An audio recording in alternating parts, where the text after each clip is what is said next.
À tous. Vous m'entendez? Oui. Bonsoir à tous, bonsoir à toutes. Je vous souhaite la bienvenue pour cette troisième et dernière conférence des États généraux de la transformation des tours. On a dit qu'il fallait que je me présente, donc j'y pense. Je suis Céline Crestin, je suis directrice de la stratégie du développement responsable à Paris La Défense. Je tiens à remercier AXA IM et CBRE Property Management qui nous accueillent dans cette Tour First assez emblématique de notre sujet de ce soir, la transformation des tours. Je suis ravie de voir que dans la salle vous êtes nombreux et à distance également parce que comme pour les deux premières éditions, cette manifestation est retransmise en live et il y aura une captation pour pouvoir aller regarder ensuite si des détails vous ont échappé. C'est un moment particulier ce soir, je trouve, parce que c'est l'aboutissement d'une longue phase de travail collectif que j'ai trouvé personnellement enrichissante, très fructueuse. Et dans la salle, je vois beaucoup de visages connus qui se sont associés dans cette phase de travail dans les conférences. Certains d'entre vous étaient à mes côtés dans les conférences précédentes ou dans les ateliers. Et je tiens à remercier chacune et chacun d'entre vous pour le temps que vous nous avez consacré, la matière grise que vous avez mis à disposition. Nous avons beaucoup phosphoré dans cette phase de travail depuis 6 mois et les propositions qu'on va vous révéler ce soir, elles sont aussi le fruit de tout ce travail que nous avons fait ensemble et c'était important pour moi de commencer par cela. Alors, sans plus attendre, je pense que c'est très important de rentrer dans le concret et vous verrez que les propositions que nous allons révéler, c'est à la fois un aboutissement, mais on ne va pas s'arrêter là. Mais je ne vais pas en dire plus parce que je vais demander à Monsieur le Président de nous rejoindre. Je vous en prie, il faut passer là-bas.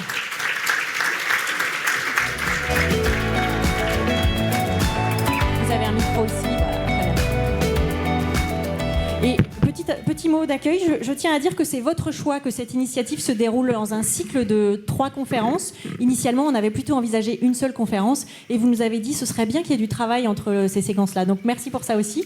Et la dernière fois, vous nous aviez dit important qu'on pense concret dans ces propositions et qu'on ne perde pas le fil de la raison d'être. Ce soir, vous voulez nous dire peut-être des choses complémentaires ?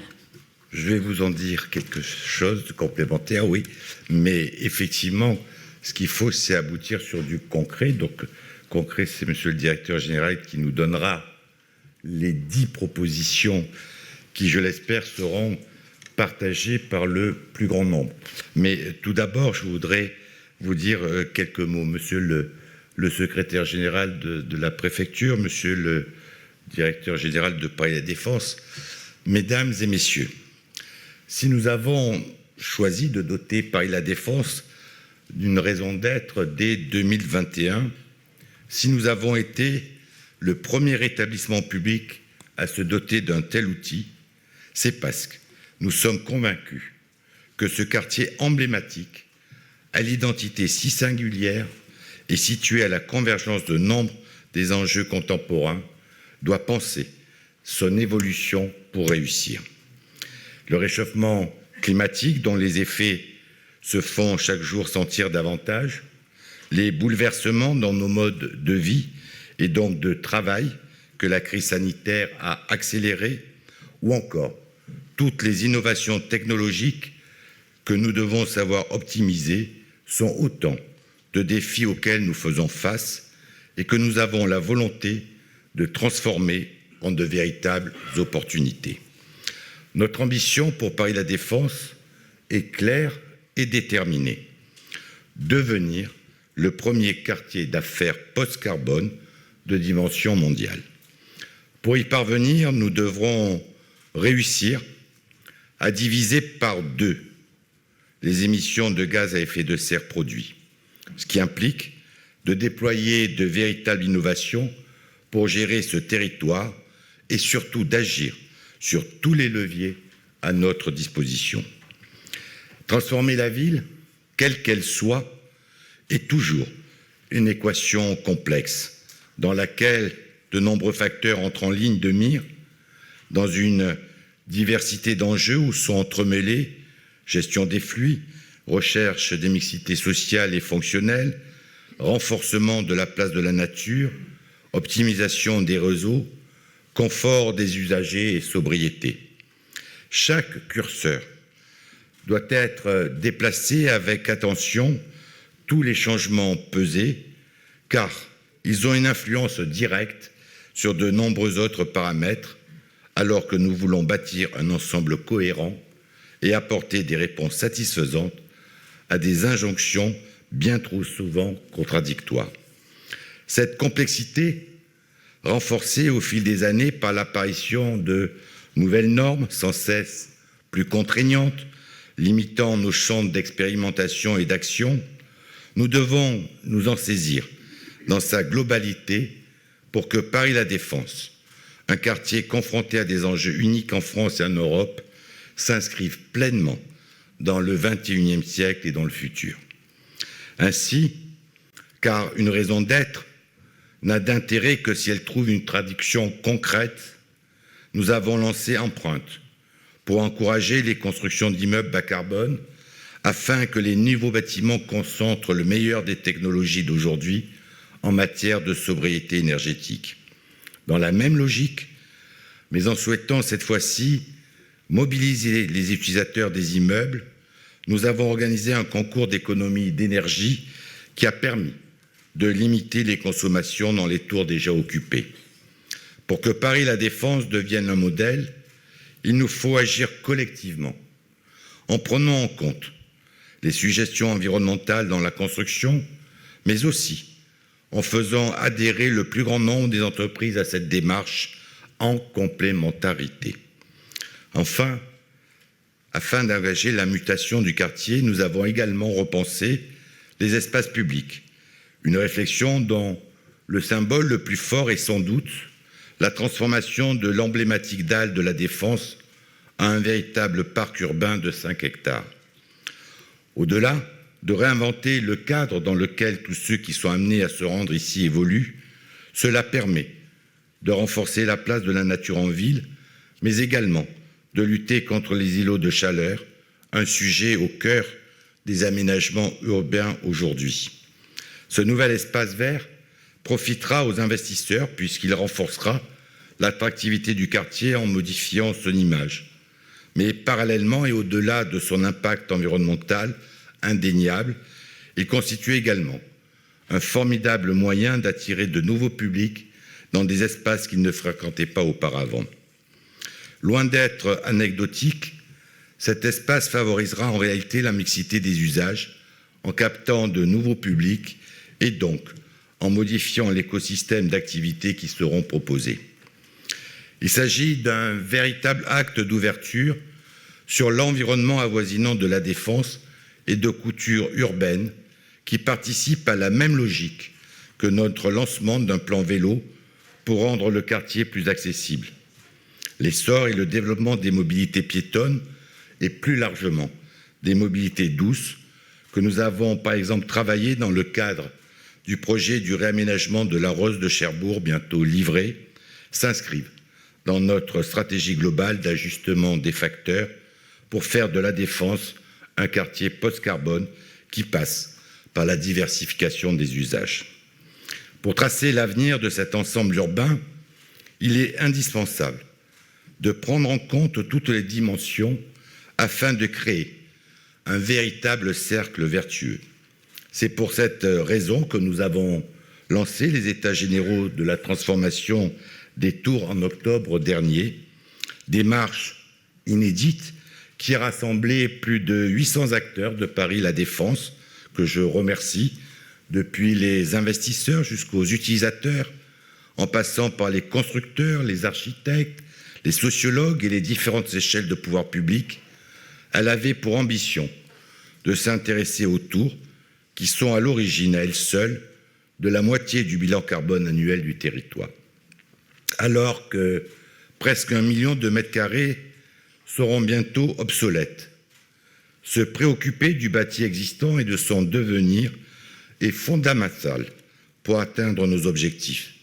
Les tours sont de véritables marqueurs de l'identité urbaine du quartier et il était logique d'associer toutes les parties prenantes à la réflexion sur la manière dont nous voulons faire évoluer la verticalité, de mobiliser des expertises de tout horizon afin de proposer des solutions concrètes. Après plusieurs cycles et ateliers de réflexion sur les grands problèmes socio-économiques, environnementale, financière et au sujet de l'attractivité des quartiers d'affaires, toutes les forces vives de l'écosystème de Paris La Défense se sont attelées à faire émerger des propositions concrètes pour que les tours emblématiques du quartier s'adaptent au contexte d'aujourd'hui et de demain. Ces propositions rejoignent les initiatives déjà lancées dans le cadre de notre démarche engagée vers davantage d'efficacité et de sobriété énergétique. La rénovation bas carbone des tours est un enjeu majeur et il faut pour cela nous donner les moyens d'avoir un référentiel commun de calcul de nos empreintes carbone, mais aussi agir sur l'énergie et adapter les leviers fiscaux pour encourager les acteurs à investir massivement dans ces rénovations.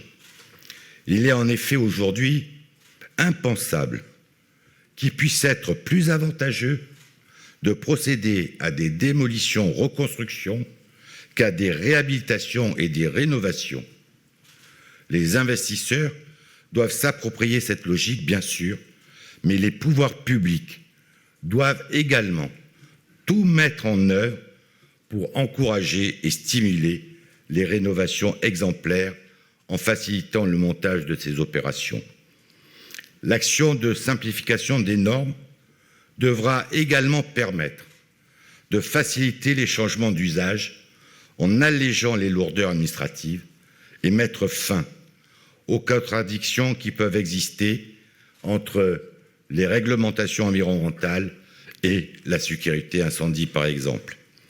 C'est grâce à ces évolutions, nécessitant une nouvelle fois un engagement de tous les acteurs, que nous pourrons, en tant qu'aménageurs publics, proposer de nouvelles disponibilités en emprise foncière pour des opérations de rénovation exemplaires. Le directeur général de Paris La Défense, Pierre-Yves Guis, rendra dans quelques instants le détail des 10 propositions que nous formulons pour transformer concrètement les tours à court terme. Mais je voudrais insister ici sur la nécessité que les tours participent pleinement à l'ouverture du quartier vers les villes avoisinantes, en impulsant de nouveaux usages en leur sein, en créant des synergies avec les acteurs de l'enseignement supérieur, en mobilisant toutes les énergies pour dynamiser le territoire afin d'attirer de nouveaux publics et de rationaliser leur utilisation. Être ambitieux dans la rénovation des tours est une condition essentielle pour que La Défense soit le premier quartier d'affaires post-carbone au monde, mais pour aller plus loin, tout en renforçant notre attractivité, il est fondamental que tous nous nous engagions pour apporter davantage de mixité d'usage et attirer de nouveaux publics, car notre développement durable passera également par cet aspect essentiel. L'État, les investisseurs, les utilisateurs, chacun doit rejoindre le mouvement, car pour répondre avec succès à des problématiques de cette ampleur, nous devons agir de concert sur tous les aspects de la complexité passionnante de ces mutations urbaines. J'espère donc que tous les acteurs qui se sont mobilisés dans le cadre des États généraux seront au rendez-vous pour signer la charte d'engagement mutuel que nous vous proposions ce soir et rejoindre les premiers signataires que nous allons dévoiler tout à l'heure et dont, bien entendu, notre département fera partie. Je compte donc sur vous tous pour vous emparer des 10 propositions et en faire des atouts supplémentaires pour renforcer l'attractivité de La Défense pour les investisseurs et les entreprises, les habitants, les étudiants et les touristes. Cet exercice d'intelligence collective n'était qu'un point de départ et c'est ensemble, tous ensemble, que nous relèverons le défi.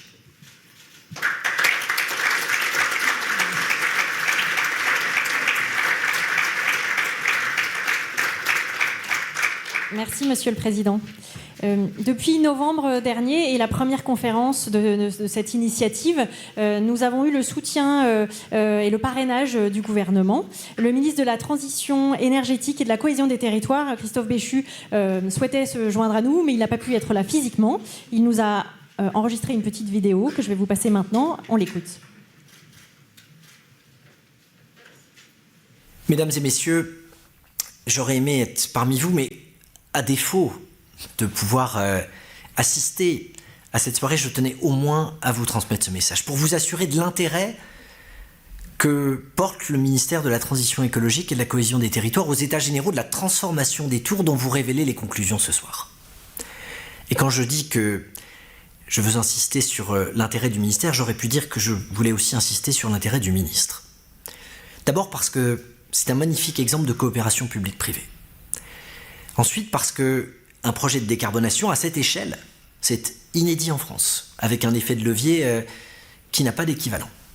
Enfin, parce que le symbole même de la défense est très important. La défense, c'est bien entendu un lieu que nous connaissons, puisque la tour Séquoia et la paroi nord de la Grande Arche sont des lieux qui abritent une partie des services du ministère. Ce quartier d'affaires que tout le monde connaît, le premier d'Europe, il a été voulu par l'État, qui l'a piloté pendant des dizaines d'années avant que les collectivités locales prennent le relais. L'urgence climatique, le défi de la décarbonation s'impose à tous, mais sans doute plus qu'ailleurs à la Défense. Parce que ce quartier incarne l'économie carbonée, le paysage minéral, le bâtiment, bref, il nous renvoie cette image d'un quartier qui a été fait au moment où on ne se préoccupait pas de transition.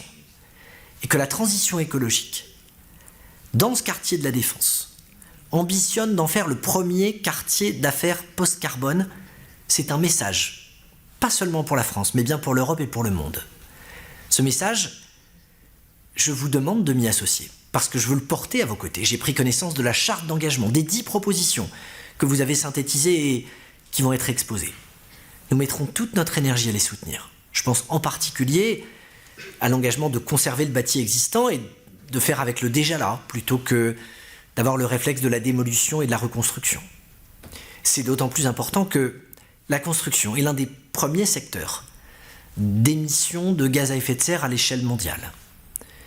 Mais je pense aussi au permis multidestination que le ministère de la Cohésion des Territoires a mis en place pour faciliter la réversibilité des bâtiments de bureaux en résidentiel, par exemple. En proposant de l'expérimenter sur de grands immeubles de la Défense pour anticiper les changements d'usage, vous nous offrez une occasion de pouvoir tester grandeur réelle, l'effectivité et l'efficacité du dispositif. Vous pouvez donc compter sur le soutien de tous mes services, la DHUP, la DGALN, la représentation de l'État dans les Hauts-de-Seine et toutes les agences qui à un titre ou un autre pourront se mobiliser ou pour approfondir une partie de vos pistes et de vos perspectives ou pour qu'on puisse faire en sorte de les diffuser et de les mettre en œuvre. Très belle soirée à tous et à toutes et au plaisir de vous retrouver.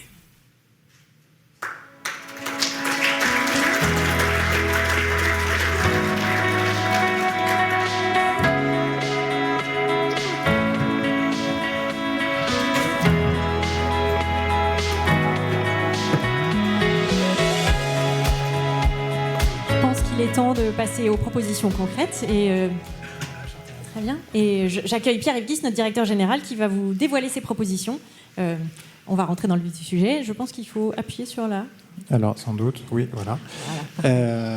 Ça fonctionne, c'est bon. Bonjour à tous, bonsoir plutôt. Je m'associe à ce qu'ont dit à la fois Céline et le président, commençant par vous faire part de notre grande satisfaction de vous voir réunis aussi nombreux avec effectivement beaucoup de têtes connues qui montrent que cette démarche a su, d'une certaine manière, en tout cas je l'espère, intéresser, fidéliser et qu'on a réussi à poser les bases, à planter les germes d'une communauté d'acteurs publics, privés avec de nombreuses casquettes qui se joindront à nous pour mettre en mouvement ce grand projet de transformation et d'intervention sur le bâti existant de la Défense, qui est notre sujet du jour.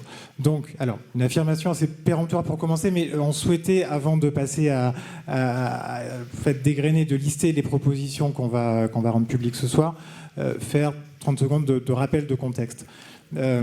affirmation péremptoire et positive pour dire que le sujet n'est pas de renverser la table et de dire que tout ce qui a été fait à la Défense depuis 60 ans, c'est nul et qu'il faut recommencer et faire autrement.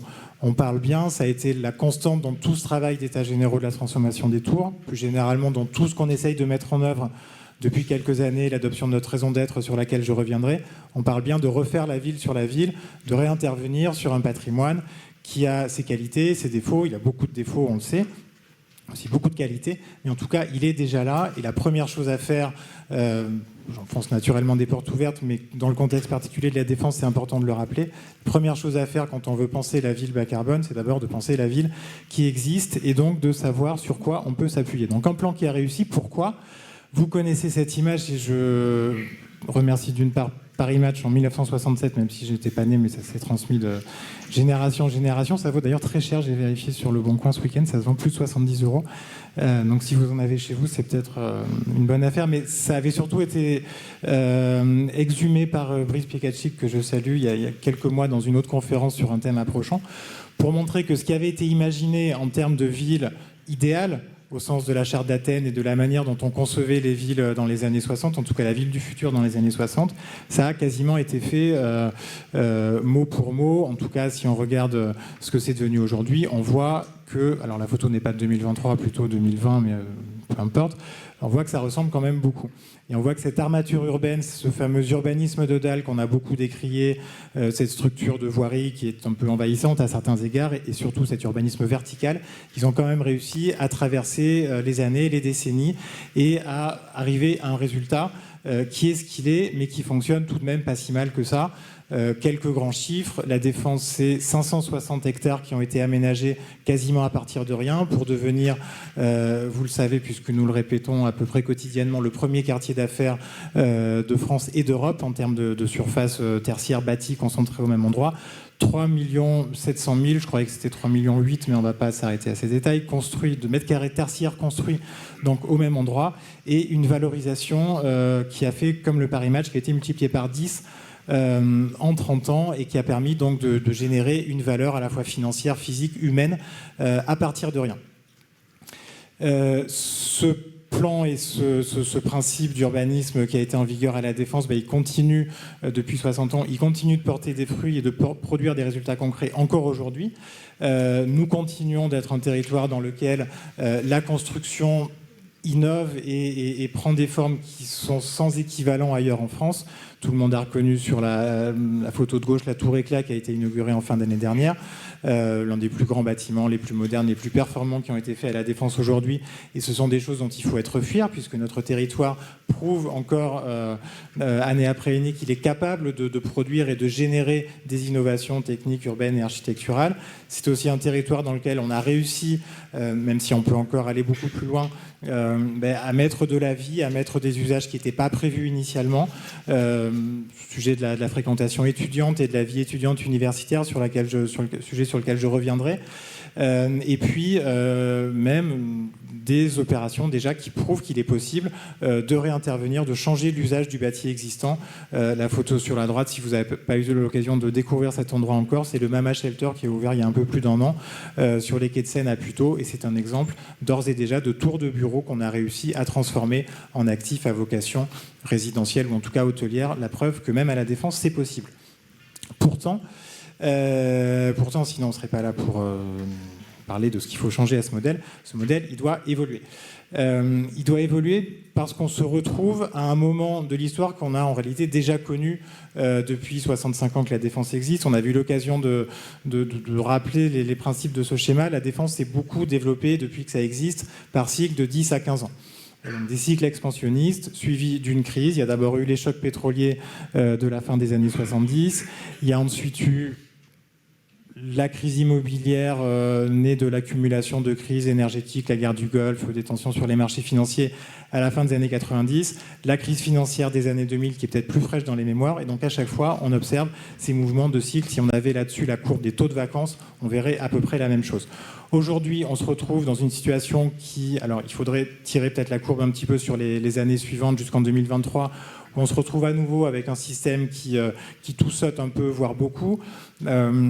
production d'immobilier neuf qui fonctionne encore à peu près, puisqu'on est sur la fin de cycle de projets qui ont été engagés dans les années 2010, mais vous le savez, notamment pour ceux dont c'est le métier au quotidien, un marché à l'investissement notamment qui est aujourd'hui quasiment à l'arrêt. Donc on pourrait se dire, pour cette raison, que ça n'est finalement qu'un cycle de plus et qu'on s'en sortira comme on a fait pour les cycles précédents, avec des politiques de relance, en rajoutant des lignes de RER, des lignes de métro, en déréglementant, en autorisant à construire plus haut, en densifiant encore davantage, finalement, comme ça a fonctionné toutes les fois précédentes. Le problème, naturellement, c'est que on ne peut pas faire ça aujourd'hui. Ça n'est pas une nouvelle crise de plus. Le contexte global, et je vais détailler dans une seconde, a évidemment radicalement changé depuis les différents plans de relance, et y compris celui qui avait été mis en œuvre dans les années 2000 pour se sortir de la crise financière des années 2000. Pourquoi ? Parce que pour la première fois, finalement, depuis que le quartier existe, on y fait l'expérience douloureuse des limites. La Défense, parler des plans qui avaient été imaginés dans les années 60 tout à l'heure, ça a, pendant très longtemps, été conçu comme un urbanisme de feuilles blanches, comme une ville nouvelle au centre de la ville existante. On avait un terrain de jeu, 600 hectares, on l'a dit, sur lequel on pouvait faire à peu près tout et n'importe quoi en termes architectural, en termes techniques, sans se poser la question de la disponibilité de l'espace, alors qu'aujourd'hui, il suffit de se pencher par la fenêtre pour voir que le foncier constructible et le foncier dont il est acceptable de le construire, surtout, il est de plus en plus rare et de plus en plus réduit. On ne se posait pas la question historiquement des types de produits immobiliers et on a beaucoup relancé la machine dans les crises précédentes en lançant des grands plans de construction de nouvelles tours de bureaux. Aujourd'hui, j'enfonce à nouveau une porte ouverte. On sait que le modèle d'urbanisme monofonctionnel est uniquement tourné vers le bureau, le travail productif, l'industrie tertiaire à la Défense. En fait, non seulement c'est pas ce qu'il faut faire, mais c'est précisément ce qu'on nous reproche, ce monofonctionnalisme. Donc on s'en sortira pas en faisant encore et toujours de nouvelles tours de bureaux. Et puis bien sûr, l'évidence parmi les évidences, la limite climatique, la limite de disponibilité des ressources, la limite de soutenabilité d'un modèle extrêmement consommateur d'énergie fossile, question qu'on ne se posait absolument pas jusque dans les années 90-2000 dans les précédentes crises, qui aujourd'hui sont naturellement au centre des préoccupations et qui nous obligent à changer assez radicalement de logiciel. Alors pour impulser, lancer ce changement de cap, on a commencé, le président Siffredi en a parlé il y a quelques minutes, par nous doter d'une raison d'être, de cette raison d'être, que je répète, devenir le premier quartier d'affaires post-carbone de dimension mondiale. On a fait ça il y a à peu près 2 ans. Donc, déjà eu l'occasion de commenter les termes, c'est quand même intéressant d'y revenir un bref instant. Quartier d'affaires, alors même si l'expression quartier d'affaires est peut-être un peu datée, on essaiera d'en trouver une autre sans verser dans les anglicismes, mais en tout cas, ça dit bien ce que ça veut dire. On a la conviction que même s'il faut faire beaucoup de choses autrement et différemment, en innovant et en s'écartant des modèles traditionnels, la solution, l'avenir de la Défense n'est pas dans le fait de renier sa vocation. Et donc tout ce qu'on essaye de faire depuis quelques années et qu'on va vous présenter aujourd'hui, ça vise avant tout à maintenir la vocation et le positionnement de la Défense comme quartier d'affaires leader dans le Grand Paris, en France et à l'international. Est-ce qu'on peut faire, est-ce qu'on aurait pu faire les choses différemment et mieux si on avait commencé aujourd'hui ? Probablement. Est-ce qu'on a mieux sous la main aujourd'hui pour incarner le développement économique et le rayonnement économique de la France ? Probablement pas. Donc on assume ce qu'on est et on va essayer au contraire de le conforter et de le relancer. Dimension mondiale, c'est la même logique. Et post-carbone, ça c'est bien toute la question et tout le nœud du problème. Comment on va faire pour changer la trajectoire d'un environnement, d'un système urbain qui a précisément été fait pour consommer du carbone, pour consommer des matériaux et des énergies fossiles, et pour remettre globalement les problèmes à plus tard. Donc, comme vous le savez, on a tracé une trajectoire globale de réduction de nos gaz à effet de serre qui résume en quelque sorte les différents objectifs et les différentes actions opérationnelles qu'on déploie au jour le jour. Cette trajectoire, cohérente et légèrement au-delà de la stratégie nationale bas carbone, elle prévoit de diviser par 2 le total agrégé des émissions de gaz à effet de serre du territoire d'ici 2030, ce qui est évidemment extrêmement ambitieux et nécessite qu'on s'y prenne dès à présent. Alors, l'empreinte carbone du territoire, quelle est-elle ? 1 million de tonnes équivalent CO2, on a déjà communiqué régulièrement sur ce chiffre. Alors, c'est un chiffre qui est un peu abstrait. Il est abstrait déjà parce que vous savez que dans la comptabilité carbone, on additionne un peu des choux et des carottes. Mais enfin, bon, là aussi, on n'a pas trouvé mieux pour approximer, avoir une idée globale de l'empreinte environnementale d'un territoire. Alors, 1 million de tonnes équivalent carbone, il faut avoir en tête, pouvez vous référer à la littérature du secrétariat général de la planification écologique qui est très bien faite. Le budget carbone de la France aujourd'hui, c'est 400. Donc nous, on est 1 et la France, total, c'est 400. On pourrait se dire 1 sur 400. Pourquoi on s'embête avec ça? Il y a sûrement des choses plus efficaces à faire. Sauf qu'en fait, non, il n'y en a pas. Il n'y en a pas vraiment. S'il y avait des idées miracles qui permettaient, sur les 400 à l'échelle de la France, d'un trait de plume, d'enlever 100 ou 200, on peut imaginer que quelqu'un les aurait déjà eues.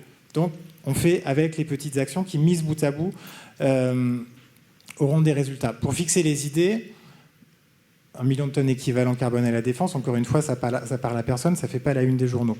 Sujet, parmi d'autres, qui fait régulièrement la une des journaux, c'est l'aviation intérieure en France. Tout le monde a un avis en tout cas. Est-ce qu'il faut ou pas interdire les vols intérieurs en France? Est-ce qu'il faut interdire le fait de se déplacer entre Paris et Lyon quand on peut le faire en train? L'impact global de l'aviation intérieure en France, dans les années immédiatement après la crise sanitaire, c'était la même chose. C'était 1 million de tonnes équivalent CO2 par an. Ça a un peu repris aujourd'hui, c'est plus proche des 2. Mais tout de suite, autant entre 1 et 400, on peut se dire il n'y a pas match et c'est pas à la même échelle. 1 et 2, là par contre, rapporté à 400, c'est la même chose. Et autant tout le monde a un avis et considère que c'est archi prioritaire de s'intéresser à la régulation de l'aviation intérieure parce que ça aura un impact majeur sur le climat, autant 1 million de tonnes à la défense, finalement, on ne s'y intéresse pas. Deuxième chose pour illustrer ce chiffre, et puis après j'avance, aussi dire que la défense, dans 1 million de tonnes équivalent CO2, on a parlé tout à l'heure de la superficie du territoire, 600 hectares, 6 km². On peut se dire que si tous les territoires de France avaient la même intensité carbone rapportée au mètre carré, rapportée à la surface au sol, en fait, tout le budget carbone de la France, il logerait dans l'équivalent du département des Yvelines. 2400 km², ça fait le département des Yvelines. Il faudrait que tout ce qu'on produit en France entière en termes de pollution, d'émissions de gaz à effet de serre, ça loge dans le département des Yvelines. Il faudrait que les autres, ils fassent 0, ils soient ultra vertueux. Donc voilà, je pourrais multiplier les comparaisons. On voit bien en tout cas qu'il y a un problème et qu'1 million de tonnes équivalent CO2, c'est quand même loin d'être anodin et ça nous oblige à agir. La décomposition de ce bilan carbone ensuite. Aussi, on l'a déjà expliqué, mais c'est intéressant de la rappeler. Il y a en gros une moitié de choses sur lesquelles on ne peut pas vraiment agir. Parce que, l'avion, j'en ai parlé, il a quand même pris un sacré coup dans l'aile, désolé pour le jeu de mots qui n'était pas prévu, après le Covid, et on sent qu'on aura du mal à le réduire encore significativement. Il y a quand même des gens qui doivent venir de Chine, des États-Unis, c'est un quartier d'affaires, ça fonctionne comme ça. Les déplacements du quotidien, pareil, on est déjà entre 85 et 90% de part modale des transports en commun, donc on peut peut-être gratter encore un peu, mais il ne faut pas s'attendre là aussi à ce qu'il y ait une solution miracle, de mettre tout le monde dans le métro ou sur les vélos. En fait, ils y sont déjà. L'alimentation, c'est un vaste sujet social sur lequel on est très ambitieux, mais en tant qu'établissement public d'aménagement, il faut quand même savoir nos limites et on ne va pas demain, malheureusement, pouvoir transformer la population de la Défense en végétarien ardent. Ça viendra avec le temps, mais on ne peut pas agir rapidement.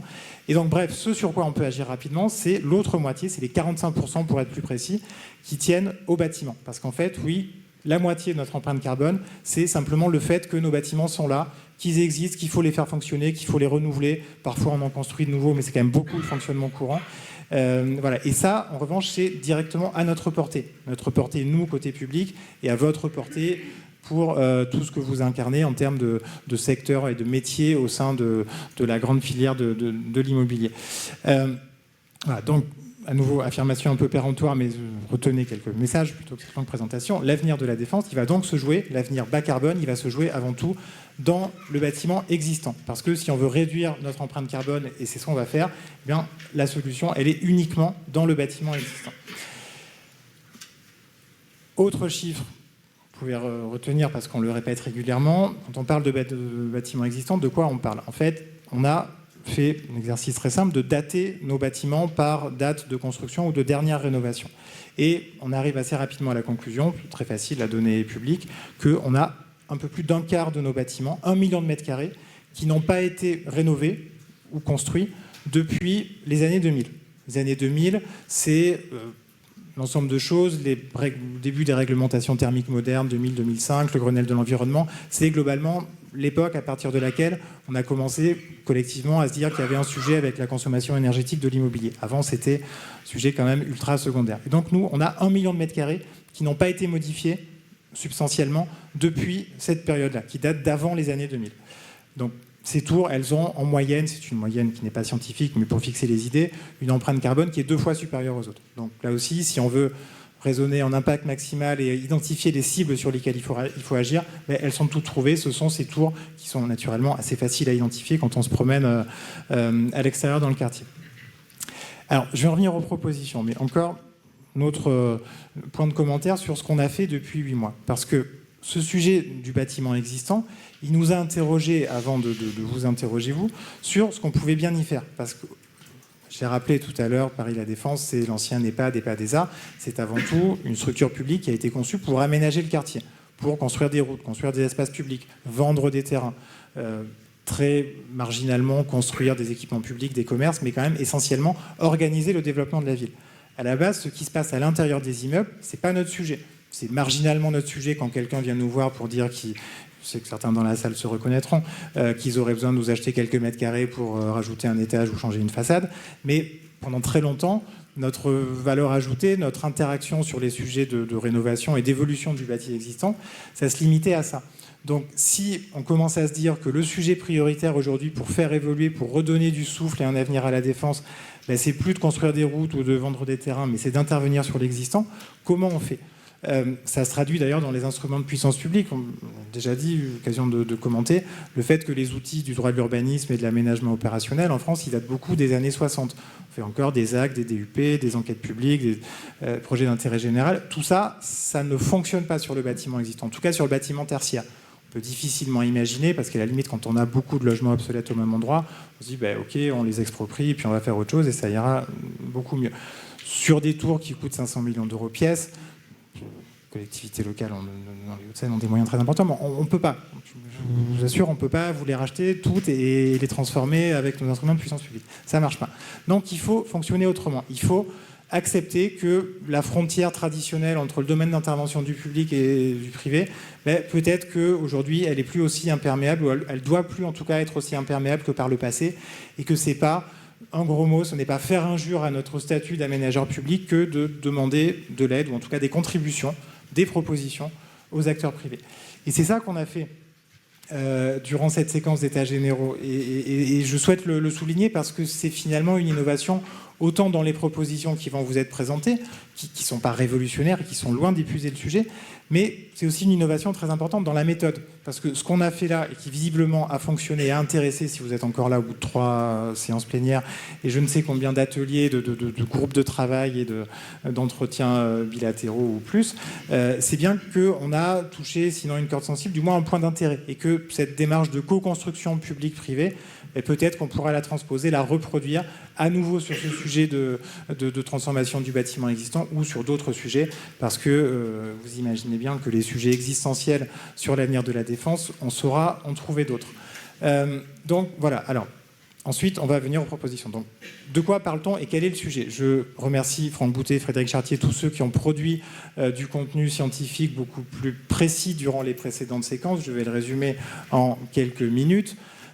Pourquoi c'est difficile, et plus difficile en tout cas, de rénover les tours que d'autres bâtiments ? Parce que les tours, ce sont, ça a été dit notamment par Franck Boutet lors de la 2e séance plénière, des objets techniques très carbonés, très complexes à faire évoluer, avec des fondations profondes, avec des infrastructures de déplacement, d'acheminement de fluides, de personnes que dans un bâtiment normal on n'a pas, ou en tout cas pas dans les mêmes proportions, dans la même envergure.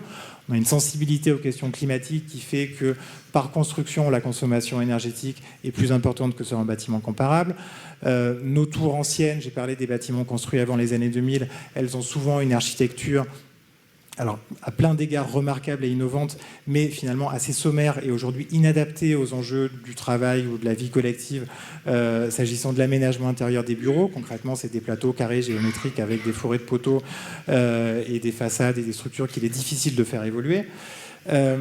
On sait par ailleurs, vous avez été nombreux à nous le rappeler, pour nous rappeler notamment à nos responsabilités côté public, que ce sont aussi des objets très contraints sur le plan administratif. Dès qu'on veut changer une cloison, une porte ou l'affectation d'un étage, on se trouve pris potentiellement dans une accumulation de procédures et d'autorisations qui peuvent être dissuasives ou en tout cas ralentir les projets. Et puis dans la manière dont l'urbanisme de dalles et l'urbanisme de tours a été pensé à la Défense, on a rajouté des défauts qu'on n'était pas finalement obligé de s'infliger, mais comme on aime bien les contraintes qu'on s'est rajoutées. On a conçu notamment, et la responsabilité passée de l'aménageur n'y est pas complètement étrangère, des tours qui sont isolées de leur extérieur. Aujourd'hui, quand on se promène à la Défense, quand on est touriste ou visiteur, qu'on a on ne sait pas décoder le quartier, on a l'impression de se promener dans une collection de monolithes, d'objets qui sont complètement autarciques, qui ne communiquent pas avec leur environnement. On ne peut pas monter au dernier étage des tours, tout le monde le sait. Ça, voilà, c'est des choses qu'on n'était pas obligé de faire comme ça, mais qui ont été faites comme ça à la Défense et avec lesquelles il faut composer aujourd'hui. Et puis, dans la même logique, ces tours, elles ont beaucoup été conçues comme des collections d'objets indépendants. Là aussi, c'était le choix initial. Il fallait que les tours, elles incarnent les grandes entreprises à capitaux publics de l'après-guerre. Donc, il y avait la tour EDF, la tour GAN, la tour machin. C'est un héritage qui a sa valeur, mais qui aujourd'hui peut être parfois un peu pesant, en tout cas quand on veut recomposer une trame urbaine et une interaction entre ces bâtiments et l'espace public. À côté de ça, ça a aussi été dit, les tours, elles ont plein d'avantages sur lesquels on va essayer de capitaliser dans cette nouvelle étape de développement qui est devant nous. La première, c'est la soirée des évidences, mais c'est là-dessus qu'il faut d'abord s'appuyer avant d'essayer d'échafauder des plans savants. Une tour, ça a le principal avantage, et à l'heure du zéro artificialisation net, ça a quand même beaucoup de sens, de consommer peu d'espace au sol. On est dans la tour First. La tour First, vous n'avez pas pris l'ascenseur en revenant, mais c'est 55 étages la tour First. Si on transpose la même surface de bureau dans un environnement type Vélizy, vous avez des bâtiments de 4 ou 5 étages, voilà, il faut 11 bâtiments. Et dans les 11 bâtiments, il faut rajouter des voiries, des circulations, des espaces, des parkings surtout, et on se retrouve rapidement avec une consommation d'espace qui peut être, c'est pas scientifique, mais 10, 15, 20 fois supérieure. Donc, quand on parle d'arrêter d'étendre les villes, d'arrêter de consommer de l'espace, d'arrêter d'artificialiser l'espace, la grande hauteur, c'est vrai pour le tertiaire, c'est vrai pour le résidentiel aussi, elle a quand même des avantages assez élémentaires.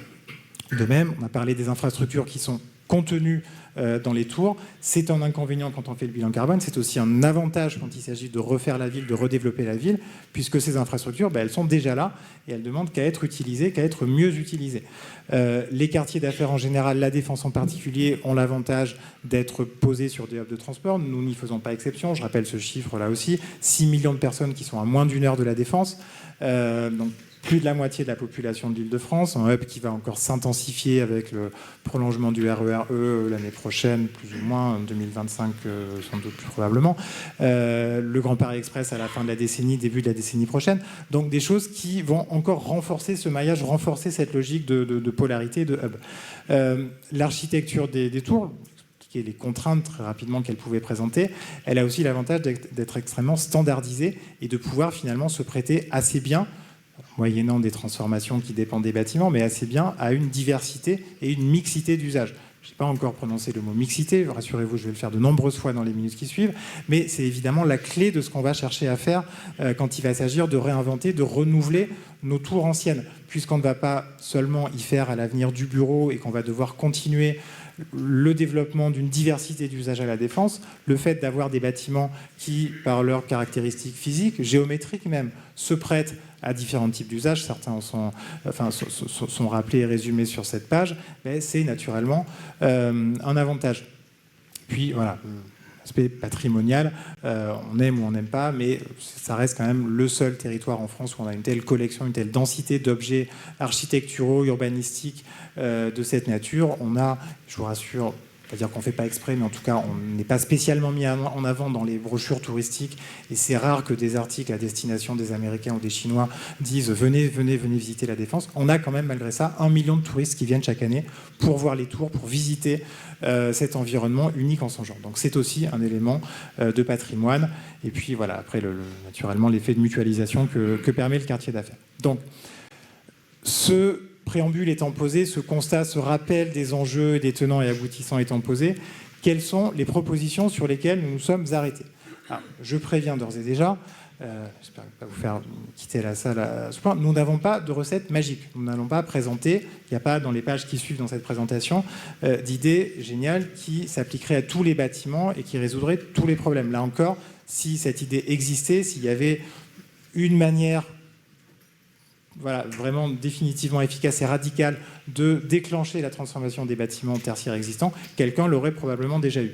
De la même manière, nous ne présentons pas aujourd'hui, peut-être qu'on y viendra, parce que l'histoire est faite justement surtout sur ce genre de territoire de planification successive, et nous ne présentons pas un projet urbain pour l'avenir de la Défense. La logique qui a été retenue, vous l'avez compris si vous avez participé aux séances précédentes, c'est plutôt celle d'une boîte à outils. C'est de créer des potentialités, des mécanismes, des dispositifs, des évolutions des modes d'intervention, de règles financières ou fiscales, le Président en a parlé, qui pourront ou pas s'appliquer à chacune des situations.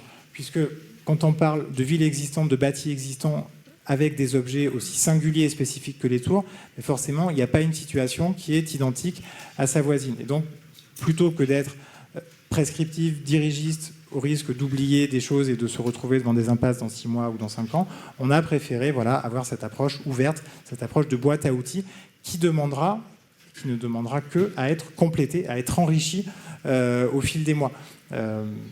Voilà, le Président l'a dit tout à l'heure, cette démarche d'états généraux de la transformation des tours, même si nous mettons son point final sous sa forme organisée aujourd'hui, elle a naturellement vocation à se poursuivre et à donner lieu à d'autres propositions, à d'autres idées dans les mois et dans les années à venir. Alors la première chose, on vient aux 10 propositions, ça c'est la première, elles sont pas numérotées, si elles sont numérotées après. Donc ça c'est la première proposition. Savoir de quoi on parle. Alors ça n'a pas l'air décoiffant, je vous avais dit qu'on n'avait pas... Et pourtant, quand on parle de piloter le budget carbone d'une ville et de la Défense en particulier, on se rend compte que c'est extrêmement difficile parce qu'on n'arrive pas à avoir de données homogènes d'un bâtiment à l'autre. Tout le monde a en tête le léger problème que posent les diagnostics de performance énergétique sur le logement individuel actuellement. Vous demandez à 3 diagnostiqueurs, il y en a un qui vous dit C, l'autre qui vous dit E, l'autre qui vous dit je sais pas, il faut que je fasse une deuxième visite. On n'est pas tout à fait à ce point-là sur les bâtiments de bureaux, mais quand même, avec l'accumulation de labels, d'unités qui ne sont pas totalement homogènes, et puis ensuite ce grand gloubi-boulga parfois qui est la tonne équivalent carbone, où on met un petit peu ce qui nous arrange, des scope 1, scope 2, scope 3, et finalement c'est très difficile de savoir ce qu'est l'empreinte environnementale d'une tour et ce sur quoi il faut agir quand on cherche à la diminuer par 2, comme on s'est donné l'objectif de le faire à la Défense. Donc, notre première proposition, qui est même plus qu'une proposition, puisqu'on a déjà commencé à y travailler avec un certain nombre de partenaires que je vais citer, donc Enya, Chartier d'Alix, PCA Stream, ainsi que des bureaux d'études, Arcadis, Orfeo, Franck Boutet, Air Nouvelle, Driss & Sommer, et même Paris La Défense. Donc on a commencé à y travailler depuis quelques semaines, et l'idée, ça va être... Alors c'est un projet de recherche participatif et collaboratif, donc on est encore en train d'écrire le cahier des charges en même temps qu'on fait ce travail de développement, mais l'idée, c'est d'avoir une méthode et un outil de suivi, de monitoring commun, homogène, partagé à l'échelle de la Défense pour mesurer à la fois à l'instant T l'empreinte carbone du territoire et de ses bâtiments, et puis bien sûr modéliser, simuler des scénarios d'évolution, de réduction surtout, de cette empreinte carbone. C'est encore une fois quelque chose qui nous sera essentiel. Ça ne va pas avoir d'effet à soi seul sur la transformation des bâtiments, mais ça nous permettra de cibler nos actions, de mesurer leur impact et globalement de mieux nous coordonner. C'est aussi une manière de faire vivre cet esprit d'intelligence collective et de coopération qu'on a mis au premier plan de ces états généraux.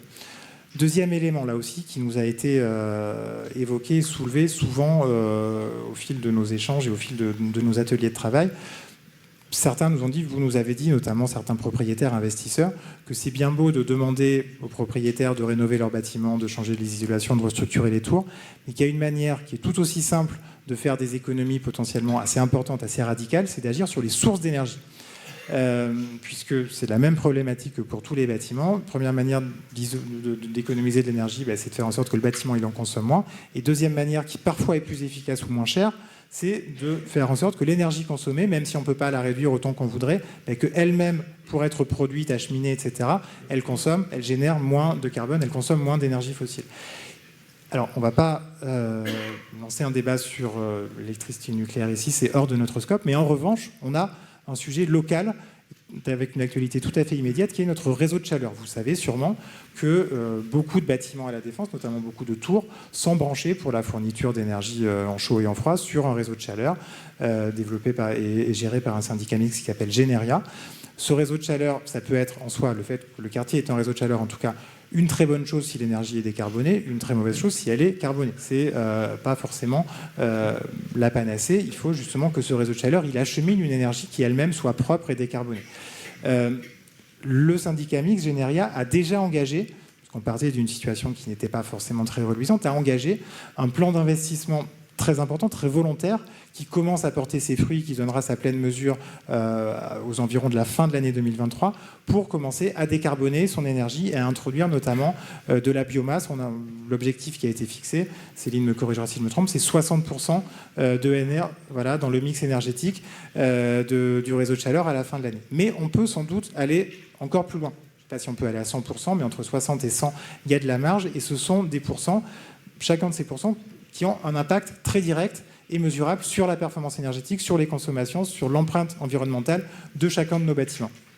Donc, pour autant, un réseau de chaleur, c'est comme un réseau de téléphone, un réseau de n'importe quoi. Ça ne peut se développer que s'il y a une économie. Et notamment, les investissements, ils demandent d'être amortis, d'être compensés par une hausse des consommations, une hausse des usages, des raccordements. Donc, comme on ne peut pas postuler dès à présent que ces investissements seront rentables, on va y aller petit à petit de manière pragmatique, et on va, avec Generia, et sous la houlette de Generia, surtout qui est responsable de ce réseau de chaleur, lancer une étude prospective de programmation, de schéma directeur et de concertation avec les grands propriétaires de la Défense pour voir dans quelles conditions ce réseau de chaleur pourrait continuer d'être étendu, d'être verdi, et ainsi donc de contribuer à la décarbonation des énergies de la Défense.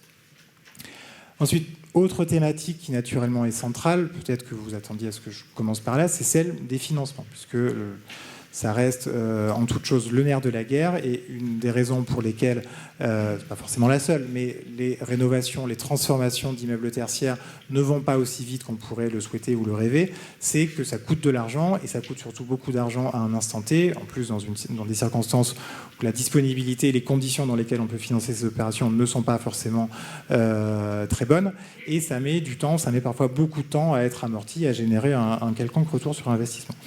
Donc, là aussi, pas de solution magique. On n'a pas cédé à la tentation, à la facilité qui aurait consisté à dire que il n'y a qu'à, faut qu'on trouver de l'argent magique, demander à l'État, notamment souvent vers l'État quand on se tourne dans ces cas-là, de débloquer de l'argent, de donner de l'argent, de donner des centaines de millions. On n'a pas fait ça, monsieur le secrétaire général, puisqu'on se doutait de la réponse. Et puis parce que surtout, c'est pas responsable. Autant on peut se dire que le sujet du reste à charge de la rénovation des logements individuels, c'est un enjeu de politique publique. On sait qu'on a des ménages qui sont désargentés et qu'il est nécessaire d'aider.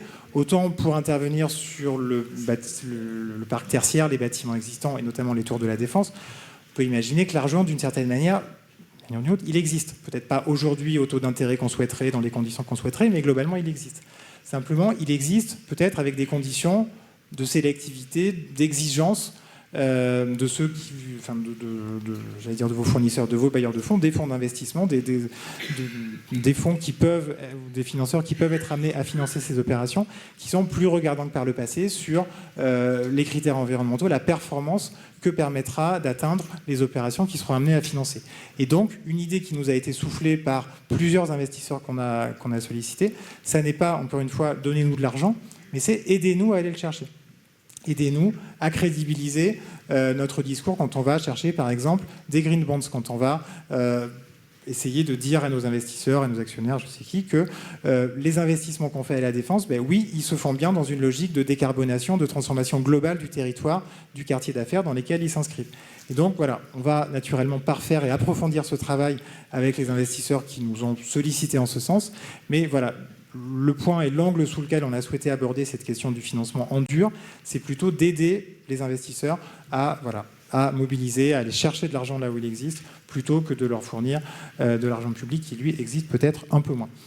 Même chose sur la dimension fiscale. Concours l'épine sans très mauvais jeu de mots, des idées est assez vaste là aussi. Plein de taxes sur lesquelles on pourrait imaginer rogner, gratter, faire des exonérations, des mécanismes d'incitation.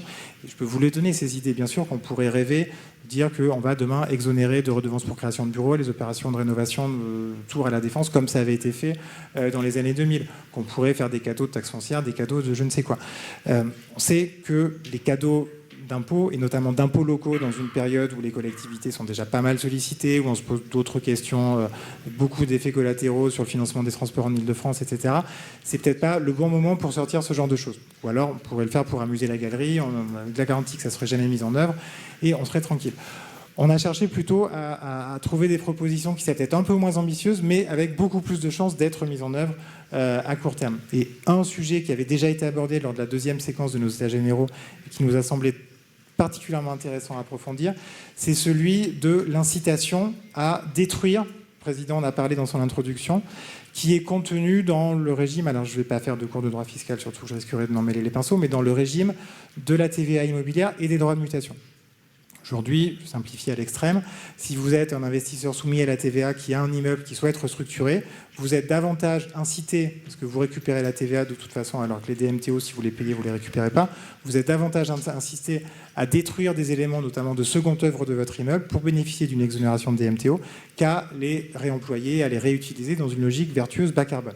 Donc, une idée pourrait être, une idée qui ne nécessite pas de réécrire la loi, qui ne nécessite même pas de décret, mais simplement une modification de la doctrine et d'instruction fiscale, de niveau BOFIP en l'occurrence, c'est d'inverser cette logique, de faire en sorte que l'incitation et la définition des critères de remise à l'état neuf qui figurent dans les règles sur la TVA immobilière portent plutôt sur les opérations de réemploi bas carbone, plutôt que les opérations qui prévoient de détruire les éléments de seconde œuvre. C'est quelque chose dont on a déjà commencé à parler avec les services de Bercy, qui ont été réceptifs. Forcément, ça ne coûte pas d'argent et c'est pas trop compliqué, donc a priori, ça se présente sous de bons auspices. On va voir comment on peut approfondir cette proposition, mais encore une fois, ça nous a paru plus pragmatique et avec beaucoup plus de chances d'être mise en œuvre dans un horizon de temps réaliste et avec, on l'espère, un effet incitatif réel.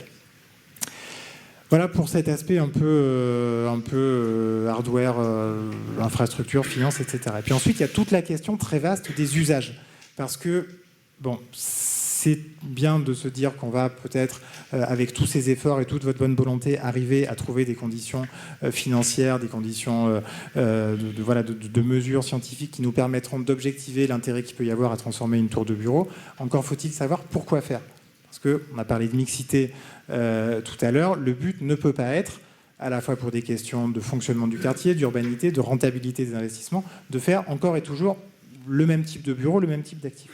Donc, un autre sujet fondamental, si on veut déclencher, accélérer la transformation du bâti tertiaire existant, c'est de permettre d'envisager d'autres usages.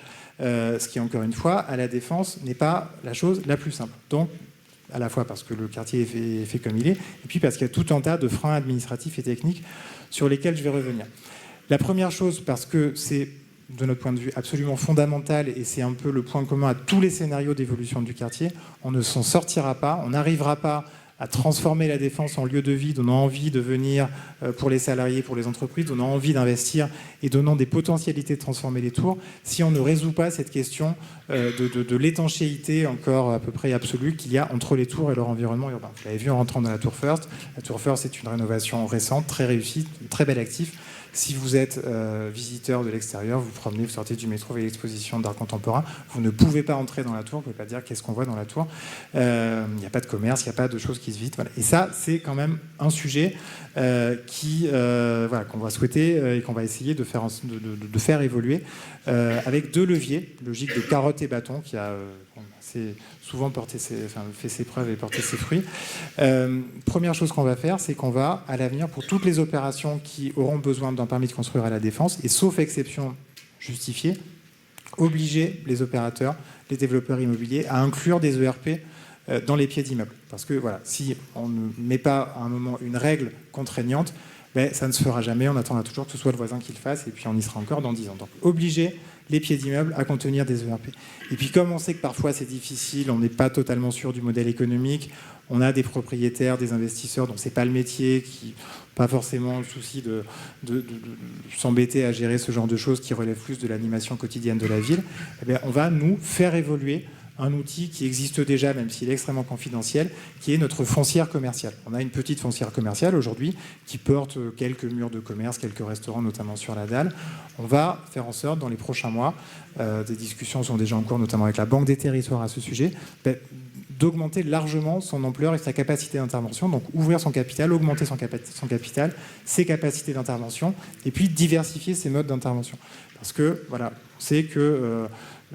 certains vont nous dire, OK, vous nous forcez à mettre des coques commerciales en pied d'immeuble. Moi, je ne sais pas à qui les louer, je ne sais pas quoi en faire. Ça va rester vacant pendant plusieurs années. Et de fait, on a des exemples récents d'immeubles qui ont été livrés avec des coques commerciales qui sont restées vacantes pendant plusieurs années.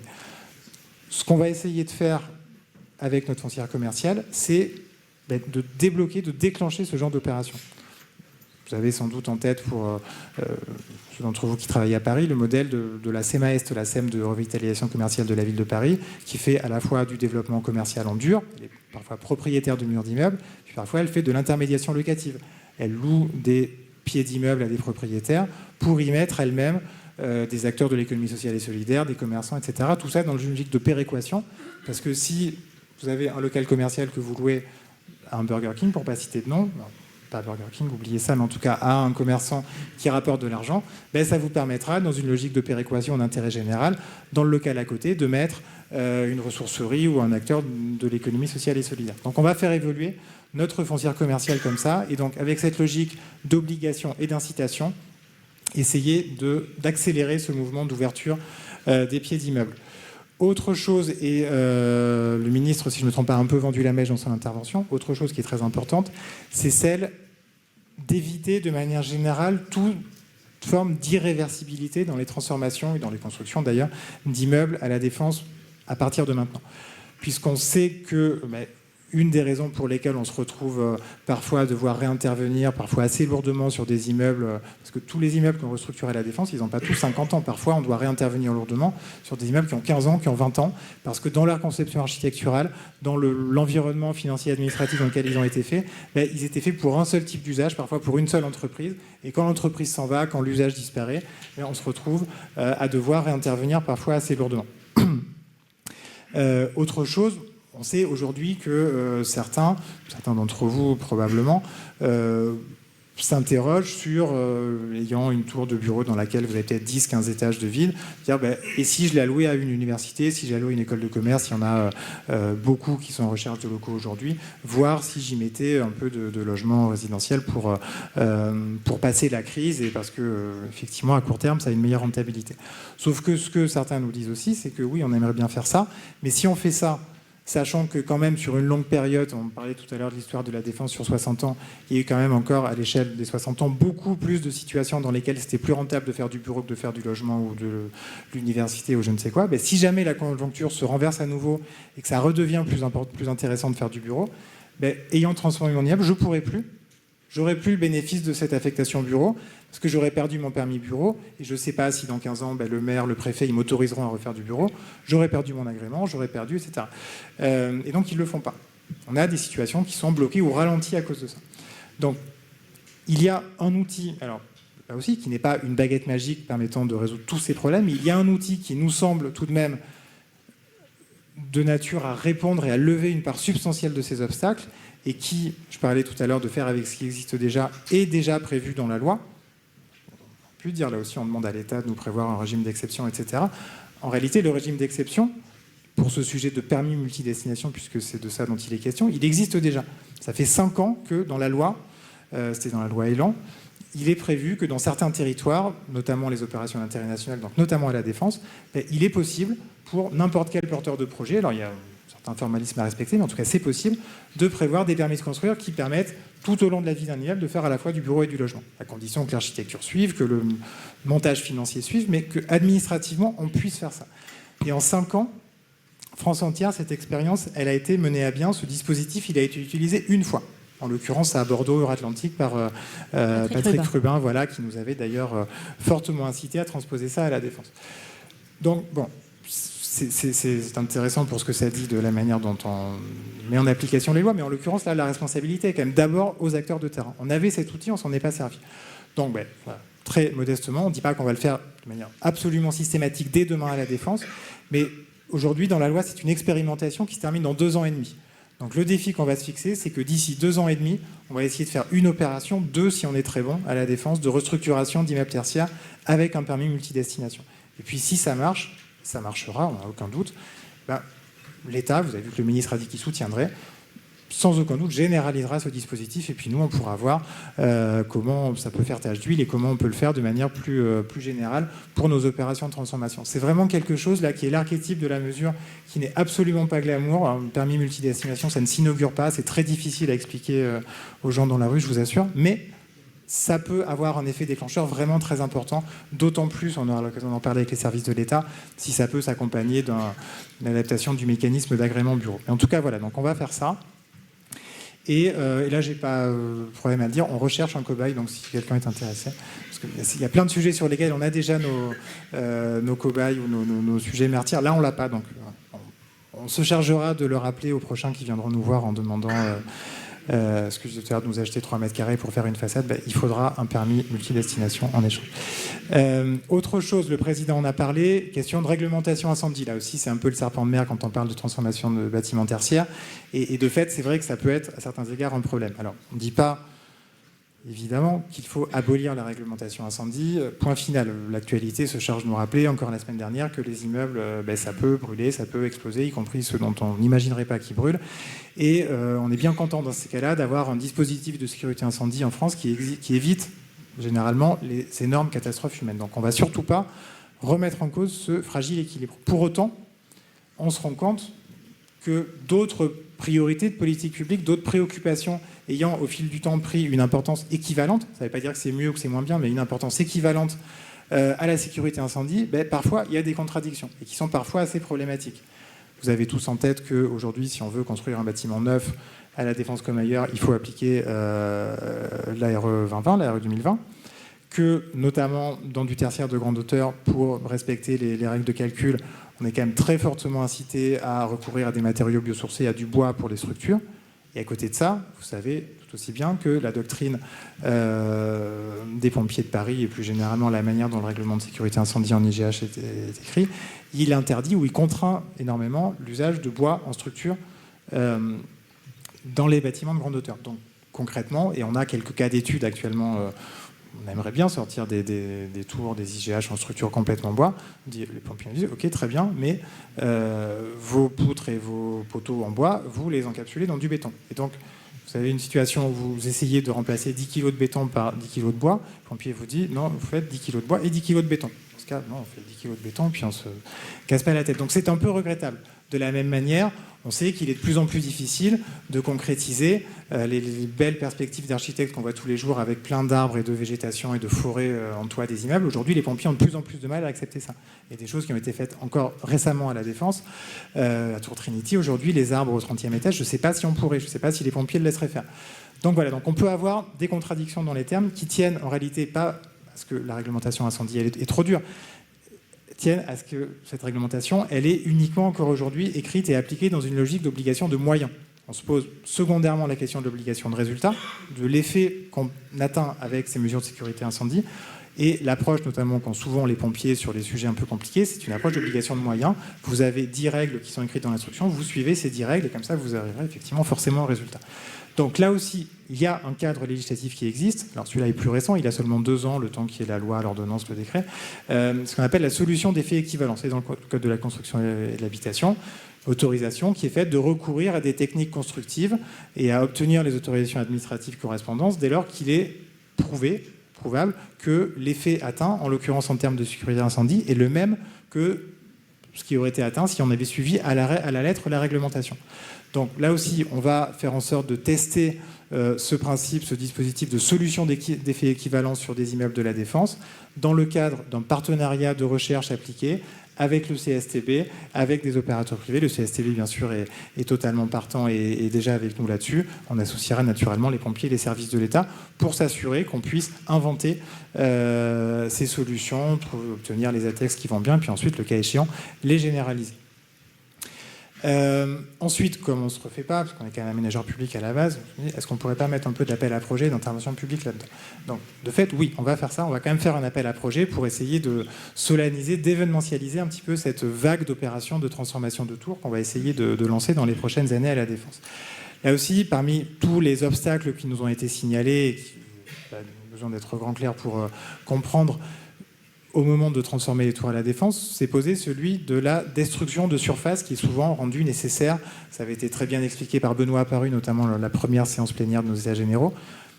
En gros, quand vous transformez une tour de bureau existante en quelque chose de plus au goût du jour, selon que vous voulez faire des logements, des bureaux plus flexibles, des équipements publics, de services, etc., vous êtes très souvent amené à détruire de la valeur parce qu'il faut épaissir les façades, faire passer de nouveaux organes techniques, creuser des étages pour mettre des balcons, des loggias, faire des doubles hauteurs, sortes de raisons qui conduisent à détruire de la valeur, de la surface utile et donc de la valeur. Et donc ça peut être bloquant pour certaines opérations.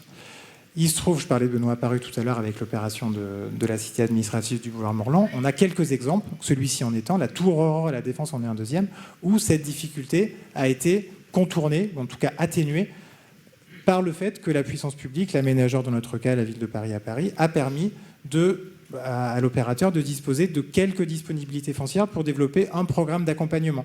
La tour Aurore, vous l'avez tous en tête, on va l'inaugurer à la rentrée. À côté de la tour, dans son enveloppe des années 70 qui a été restructurée, a poussé un petit bâtiment qui doit faire 6 étages, si je ne me trompe pas, un peu moins de 1000 mètres carrés, dans lequel, en fait, ils ont mis, et c'est d'une certaine manière faire d'une pierre deux coups de notre point de vue, ils ont mis à la fois les fonctions qui étaient les plus difficiles à loger dans la tour restructurée. Donc il y a un amphi, il y a un bar, il y a un coworking, il y a des restos, un rooftop, etc. Et puis il se trouve que ce sont aussi les fonctions qui nous sont le plus utiles du point de vue de l'aménageur et de la ville en général. Parce qu'un coworking, un amphi, un rooftop, si c'est au 47e étage inaccessible au public, ça sert surtout aux salariés de la tour. Mais pour le public, ça lui fait une belle jambe. Alors que si c'est accessible depuis l'espace public, évidemment c'est beaucoup mieux. Et ça participe aussi de cette logique de perméabilité dont je parlais tout à l'heure. Donc nous, qu'est-ce qu'on va faire par rapport à ça ?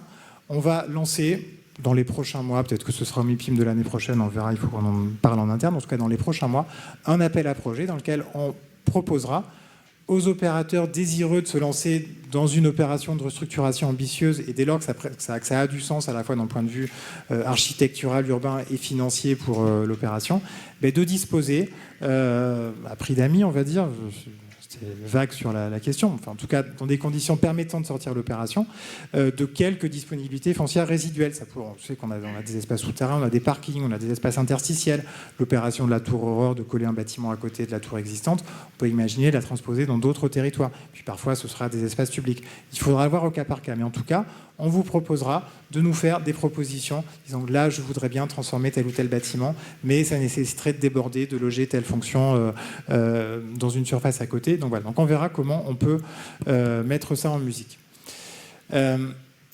Après, c'est bientôt fini, je vous rassure, vous allez pouvoir aller je ne sais pas s'il y a un cocktail d'ailleurs, si, vous allez pouvoir boire en tout cas parce qu'il fait très chaud. Alors, je reviens à ma photo d'étudiant, c'est la même que tout à l'heure. Donc, voilà. Pourquoi on parle d'enseignement supérieur dans une séquence sur la transformation des bâtiments de bureaux ? Effectivement, ça n'est pas de l'architecture, ça n'est pas de la technique. Pour autant, on sait que... Alors, ce qu'on ne sait pas d'abord, c'est que la Défense aujourd'hui est devenue un véritable territoire de vie étudiante. On a, dans le périmètre de l'OIN, 70 000 étudiants inscrits à la rentrée dernière. 70 000 étudiants, pour vous donner un ordre de grandeur, c'est 2 fois le campus de Jussieu dans le 5e à Paris. Jussieu, il y a 35 000 étudiants, nous on a 2 fois ça. Sauf que Jussieu, tout le monde identifie ça, la Défense, personne ne l'identifie. Et donc, ça n'empêche pas qu'on ait des opérations au coup par coup, et il y en a eu plusieurs, y compris à la rentrée scolaire dernière, d'écoles, beaucoup d'écoles de commerce notamment, mais d'écoles en général, ou parfois d'universités, qui viennent implanter des antennes ou des sites secondaires dans des bâtiments tertiaires. Et c'est très intéressant pour tout le monde. Ça permet de réutiliser parfois à moindre frais, parce que c'est pas forcément très compliqué de transformer des tours de bureaux en locaux d'enseignement. Donc c'est bien pour les propriétaires. C'est évidemment très bien pour nous, parce que pour transformer quartier d'affaires en lieu de vie, des jeunes qui ont des horaires décalés, des besoins décalés, des habitudes décalées, il n'y a pas mieux. C'est vraiment radical en termes de bouffée d'air frais et de changement de manière de fonctionner du quartier d'affaires. Donc c'est très bien pour tout le monde, sauf que ça n'est pas encore suffisamment identifié. Et ça va nous poser 2 types de problèmes. D'une part, on va peut-être, si on n'y fait pas attention, recréer un peu plus tard une monofonctionnalité ou des inconforts, parce qu'on n'aura pas pensé à développer suffisamment d'équipements de vie étudiante, pas suffisamment de logements, pas suffisamment de je ne sais quoi. Et peut-être qu'au final, les étudiants qui sont venus avec enthousiasme dans les années 2010, 2020, ils repartiront dans 5 ou 10 ans. Puis la deuxième chose, c'est que ça nous fait aussi passer à côté d'opportunités pour la transformation des tours elles-mêmes. Aujourd'hui, on a par exemple un enjeu important et un besoin important, comme je le disais, de logements étudiants, de résidences étudiantes à la Défense. On a un besoin important également d'équipements mutualisés de vie étudiante. Il n'y a pas de salle de sport pour les étudiants, il n'y a pas de bibliothèque, il n'y a pas plein de choses en fait. Il n'y a rien sauf les salles de cours et les amphis. Et ça, voilà, je ne sais pas en fait si vous le savez. Je ne sais pas si c'est de notoriété publique. Et je ne sais pas si les propriétaires qui se posent la question de ce qu'ils pourraient faire de leur tour de bureau qu'ils ont sur les bras, ils se disent tiens, je pourrais y faire une résidence étudiante, une bibliothèque ou je ne sais pas quoi. Alors que si, ils pourraient. Il y a une demande, il y a un modèle économique à construire, et il y aurait naturellement un usage d'un point de vue urbain. Donc qu'est-ce qu'on va faire par rapport à ça ? On va réunir nos établissements d'enseignement supérieur, qui non seulement ont été consultés, mais en plus ne demandent que ça, autour d'une marque commune, pas très originale, Campus Paris La Défense, mais ça dit bien ce que ça veut dire, qui va nous permettre de faire exister cette vocation étudiante, universitaire à la Défense, et ce faisant, de faire émerger les questions de besoins de programmation immobilière, de besoins de surface des écoles, des universités, des étudiants, pour que ce soit un peu plus qu'aujourd'hui, c'est pas difficile, de notoriété publique, et que vous l'ayez tous en tête et qu'on puisse construire des projets de transformation d'immeubles tertiaires permettant d'ancrer, de développer cette nouvelle manière de pratiquer la défense. Alors, c'est même pas la dernière, puisqu'il y a encore voilà. C'est comme les conférences de l'iPhone de Steve Jobs à l'époque. Il y a 3 heures, il vous explique pourquoi il a changé la touche entrée, puis à la fin, puis on a fait l'iPhone aussi. Là, c'est pareil. Donc, je finis les 10 propositions. Dernière chose, là aussi, pour pérenniser cet esprit de co-construction publique-privée, on va innover dans les méthodes, dans les structures, en créant, ce sera une première à la Défense et sans doute une première dans ce genre de territoire, un fonds de dotation. Là aussi, le fonds de dotation, il nous permettra pas à lui seul de transformer les tours existantes, mais il nous permettra d'amplifier, de crédibiliser, potentialiser, tout ce que vous voulez, cette question des usages, qui est vraiment centrale à tout ce qu'on vient de dire. Parce qu'on sait bien que pour rendre possible la transformation des tours, il y a encore une fois tout un tas de questions juridiques, financières, qu'on a commencé à effleurer, qu'il faudra approfondir par la suite. Mais il y a aussi, plus généralement, la capacité qu'a chacun à se projeter et à croire dans le fait qu'il y a un avenir à la défense. Ça aussi, c'est quelque chose que vous nous dites souvent. Aidez-nous à convaincre nos chefs, nos investisseurs, nos administrateurs, nos actionnaires, que c'est légitime, qu'il y a un intérêt, qu'il y a un avenir à réinvestir à la défense. Et au-delà de toutes les questions juridiques et financières, il y a une question de projet, il y a une question de sens et de vision. Est-ce que nous croyons collectivement au fait qu'il y a un avenir à la défense ? Alors, côté public, oui, on y croit. Mais le but, c'est que tout le monde partage cette conviction et qu'on puisse vraiment continuer de travailler ensemble pendant longtemps. Et donc, comme finalement, parfois, on n'a pas toutes les idées, cette expérience l'a prouvé, et on n'est pas forcément capable de penser à votre place, on va vous proposer de vous laisser, non pas les clés complètement du camion, mais en tout cas de vous laisser un rôle de co-décision, de co-influence sur la vie quotidienne du quartier. Donc ce fonds de dotation, il sera ce que vous en ferez. Si au bout d'un an, il est doté d'un budget de 200 €, on dira peut-être que c'est pas une idée. Si en revanche, il a quelques dizaines de milliers, quelques centaines de milliers d'euros, mais peut-être que ça permettra à ces donateurs de lancer un événement nouveau auquel on n'aurait pas pensé, qui, selon eux, aidera à améliorer cette qualité d'usage, cette image de la défense. Peut-être que si on va encore à l'étape du dessus, il permettra de développer de nouveaux services aux entreprises, de nouveaux services aux salariés, de rénover tel ou tel espace public, de créer telle infrastructure. Ça, c'est si on est un peu rêveur et qu'on se projette dans des budgets plus importants. Mais en tout cas, voilà, on ne va pas, je crois, privatiser l'établissement public d'aménagement tout de suite, mais en revanche, laisser une structure à côté qui, avec un budget, une souplesse qui lui permettra d'agir de manière complémentaire à nous, pourra développer des projets, des idées, des innovations. Ça, oui, on est tout à fait partant et tout à fait disposé à le faire. Et ça permettra de faire vivre cet esprit de coopération. Alors, on conclut. Le président en a parlé, le ministre en avait parlé également, puis on conclut par la charte qu'on va vous proposer de signer et qui est en quelque sorte le chapeau, l'emballage autour de ça, d'une part, et d'autre part, le témoin en fait qui permettra de faire vivre au-delà de cette séquence d'états généraux, encore une fois, qui s'achève aujourd'hui. Il n'y a pas de choses cachées, on s'arrête vraiment aujourd'hui, mais on va essayer de pérenniser cet esprit de coopération, de co-construction et puis de solidarité, de mobilisation collective autour de notre projet de décarbonation de Paris La Défense. Et donc, alors la forme n'est pas forcément originale, le contenu l'est, en tout cas il l'est à La Défense, il l'est même beaucoup. On va vous proposer de signer une charte d'engagement, une sorte de contrat moral entre les parties publiques, et l'aménageur, bien sûr, va le signer, va la signer, le département va la signer, l'État va la signer, on espère que d'autres collectivités, notamment les communes, le feront. On a également quelques early adopters parmi vous qui nous ont aidés à calibrer certains aspects de la charte et qui se sont déjà engagés à la signer. Alors, la liste des signataires est après. Donc, je vais laisser Céline parler un peu, puisque c'est beaucoup aussi son œuvre, et donc elle va vous expliquer ce qu'il y a dans cette charte. Merci, je vais être rapide. Effectivement, ce travail de charte, on l'a aussi mené en concertation parce que c'était assez productif. Donc on s'est prêté à cet exercice avec un panel d'investisseurs, complété d'un panel d'urbanistes et de maîtres d'œuvre, et puis aussi un groupe d'entreprises permettant de travailler sur à la fois les 45% d'émissions de l'immobilier et du bâtiment, mais de se poser la question de qu'est-ce qu'on peut faire sur tous les autres leviers qui sont un peu moins directement dans notre scope d'intervention habituel en tant qu'aménageur ou gestionnaire du quartier. Ça nous a amené à élaborer une charte sur laquelle on a pas mal discuté ces dernières semaines. Une des originalités aussi, c'est qu'on prend des engagements de part et d'autre. Paris La Défense en prend, et puis les acteurs qui la signent aussi. Il y a quelques traits communs ou des engagements qui sont vrais pour toutes les parties qui vont signer. La sensibilisation et le développement de la formation des salariés des équipes projets qui travaillent sur le territoire, aussi bien dans les équipes de gestion également, aux enjeux climatiques. On envisage même, si vous nous en formuliez la demande, de développer des programmes spécifiques permettant de mieux connaître les enjeux de la défense, et puis bien sûr cet engagement divisé par 2. Ensuite, en tant qu'aménageur, et vous êtes certains à nous avoir dit d'aller plus loin sur les engagements quantitatifs, on prend un certain nombre d'engagements d'initiatives d'animation collective comme El Concours Cube, qui est déjà en place, mais on fera d'autres saisons. D'ici 2030, on a fait les calculs et c'était très utile et très enthousiasmant de s'apercevoir qu'on a prévu 20 hectares d'espaces verts nouveaux sur l'ensemble des 2 opérations d'intérêt national, de concourir à 15 km de pistes cyclables d'ici 2032, de multiplier par 5 les recharges électriques des parkings publics, de continuer notre action sur la lutte contre le gaspillage alimentaire, sans en oublier les enjeux sociaux et d'insertion qu'on met dorénavant dans nos marchés. Et puis, pour les acteurs de l'immobilier et les entreprises privées, je vais pas être exhaustive, mais des engagements autour de l'ambition d'anticiper pour les constructions neuves, les quelques-unes qui restera, les jalons de la réglementation environnementale 2020, d'un ou 2 jalons, de développer l'intensité d'usage, et bien sûr, parce qu'on n'en a pas parlé, mais c'est un élément très fort, l'adaptation du bâti au dérèglement climatique, permettant, en plus de nos actions d'aménageurs, de penser l'étape suivante.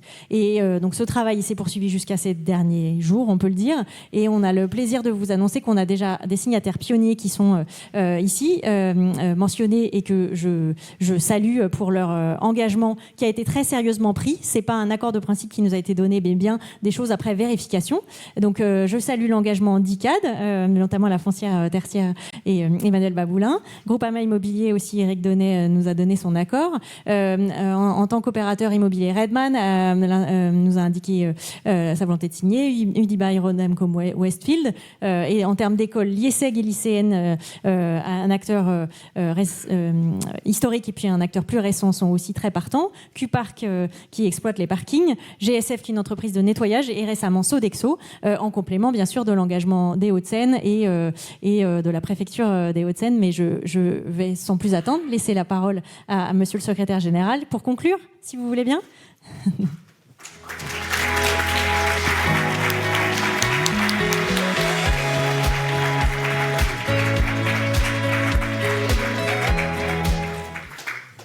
Je ne sais pas si je vais conclure ou si je vais lancer, en fait. Monsieur le Président, Monsieur le Directeur Général, beaucoup de choses ont été dites et les quelques minutes qui viennent de se passer ont été riches. Je me présente devant vous ce soir à double titre. D'abord en tant que représentant de l'État, et dans les propositions qui ont été faites, l'État a été sollicité à de multiples reprises, mais en tant aussi qu'occupant du quartier de la Défense, puisque le centre administratif départemental fait partie des quelques millions de mètres carrés qui n'a pas fait l'objet de rénovation, et cela va être corrigé bientôt, j'en dirai quelques mots plus tard. Je crois que nous tous ici, nous sommes convaincus que réduire l'empreinte carbone du quartier de la Défense est aujourd'hui une nécessité. Cela a été dit, les changements climatiques de notre temps appellent à une véritable adaptation pour imaginer ce que sera la Défense de demain, l'objectif d'en faire le premier quartier d'affaires à dimension mondiale post-carbone. Je crois que nous le partageons tous et que si nous sommes ici présents ce soir dans cette salle, c'est que nous partageons non seulement l'objectif, la volonté, mais nous partageons aussi l'envie de nous engager dans cette démarche et de trouver les solutions pour y arriver. Je voudrais saluer la démarche qui a été lancée il y a presque 1 an maintenant et qui a été engagée de manière formelle avec la première journée en novembre dernier et qui trouve aujourd'hui une première étape, je ne dirais pas une conclusion, mais une première étape, car ce qui doit arriver demain est au moins aussi important que ce qui s'est passé depuis quelques mois. Et le travail collectif, avec l'ensemble des acteurs ici présents, institutionnels, pardon, je répète, dû me placer en dernier, mais architectes, entreprises, sociologues, tout un ensemble d'acteurs qui se sont fédérés, qui ont travaillé ensemble pour proposer des solutions, des pistes concrètes. Je crois que ce travail-là est quelque part une mini-révolution, même dans un quartier d'affaires comme celui de la Défense. Et il me paraît important de souligner cet engagement que nous portons tous et de la démarche que nous avons su créer collectivement. Ce collectif a, nous le voyons aujourd'hui, fait émerger des propositions pragmatiques, concrètes, et elles engagent ou elles font appel, pour certaines d'entre elles, à l'action de l'État, à l'engagement de l'État. Alors l'État, nous avons entendu le ministre Béchu en tout début de séance, l'État ministériel, si je peux dire, s'est engagé de manière très claire, et l'État local s'y engage de la même façon, puisqu'il a décidé de signer cette charte d'engagement, ce qui veut dire que, bien évidemment, il s'engage à travailler à son niveau et avec les ministères concernés sur les pistes qui ont été évoquées, qui ont été sollicitées, notamment, cela a été dit, sur le permis multidestination. Je crois que nous sommes partants pour vous accompagner sur le premier projet, sur le deuxième projet qui pourrait se présenter. Je crois qu'effectivement, nous devons nous inspirer de l'expérience bordelaise et qu'il est important, à notre niveau, de voir comment, dans cette logique-là, nous pouvons y travailler, d'autant plus que, vous le savez sans doute, nous avons, dans une logique d'évolution, souhaité repenser le couple bureau-logement avec toute une modalité d'agrément qui a évolué pour favoriser davantage de mixité, faire en sorte que la vie du quartier de la Défense évolue et qu'on ne soit plus seulement un quartier d'affaires, mais un quartier où on y vit, et que, certes, nous avons une stratégie d'agrément qui parfois est vue de certains comme un peu restrictive, mais elle est indispensable, nous le pensons, pour faire évoluer le quartier de la Défense, mais que si de notre côté nous pouvons travailler sur ce permis multidestination, je pense qu'on aura trouvé quelque part une forme d'équilibre. Je regardais aussi, j'étais intéressé par la question du financement. C'est vrai que en tant que mandataire du centre administratif départemental et responsable notamment de tout ce qui est sa vie au quotidien et puis demain sa rénovation, la question du financement est pour nous aussi un sujet central. Je n'évoquerai pas l'ampleur financière du chantier qui s'annonce pour nous, mais aussi, quand on est un occupant État, trouver, et qu'on a de multiples occupants, puisque au CAD, c'est préfecture, c'est direction des finances publiques, c'est service de l'éducation nationale, c'est le service de la police. Quand nous avons multiples occupants, même État, trouver des financements pour un projet d'ampleur, c'est pas non plus une chose tout à fait évidente. Et le préfet Laurent Otio, qui malheureusement n'a pas pu être avec nous ce soir, s'y engage pleinement. Et je crois qu'on est au bout du chemin de cette phase de financement. puisque je l'évoque, sur le million de mètres carrés non rénovés, le CAD, c'est 76 000 mètres carrés, donc un peu moins de 10%. Le centre administratif vient de fêter ses 50 ans, enfin fête 50 ans en 2023, et nous sommes engagés dans une opération de rénovation d'ampleur qui nous permettra d'économiser, de réduire notre émission de gaz à effet de serre d'au moins 1140 tonnes équivalent CO2 par an en phase d'exploitation, et de diviser par 4 nos consommations énergétiques du bâtiment. C'est dire si nous sommes en phase avec les obligations du décret tertiaire et avec la trajectoire de réduction d'émissions de gaz à effet de serre donnée par le dernier Conseil national de la transition écologique. Donc vous voyez, cette ambition que nous soutenons à la dimension du quartier d'affaires de la Défense, nous essayons de nous l'appliquer nous-mêmes, malgré les contraintes financières, parce que nous sommes pleinement convaincus que si nous voulons être crédibles, nous devons aussi nous appliquer les mêmes règles ou la même démarche. Et en tout cas, c'est le sens du travail que nous menons. Et à l'horizon 2027-2028, nous espérons que le centre administratif départemental rénové sera pleinement en phase avec cette stratégie post-carbone que nous promouvons ce soir. Et donc, au moment de conclure, ou au moment de passer la main, si je peux dire, à l'étape suivante, je voudrais à nouveau totalement saluer l'implication de l'ensemble des acteurs pour cette démarche qui a permis effectivement de faire émerger des idées concrètes, précises, réalistes, et saluer le travail qui a été mené avec effectivement des choses sur lesquelles les uns et les autres nous pouvons nous engager. Notre engagement, nous, côté État, en faveur de cette décarbonation est total. Une fois encore, nous sommes très fiers d'être parmi les premiers signataires de cette charte d'engagement. Nous avons là, je crois, posé une première pierre, et nous devons maintenant tous, collectivement, passer des mots aux actes, car agir sur la base de nos engagements est quelque chose qui me paraît indispensable. Je vous remercie.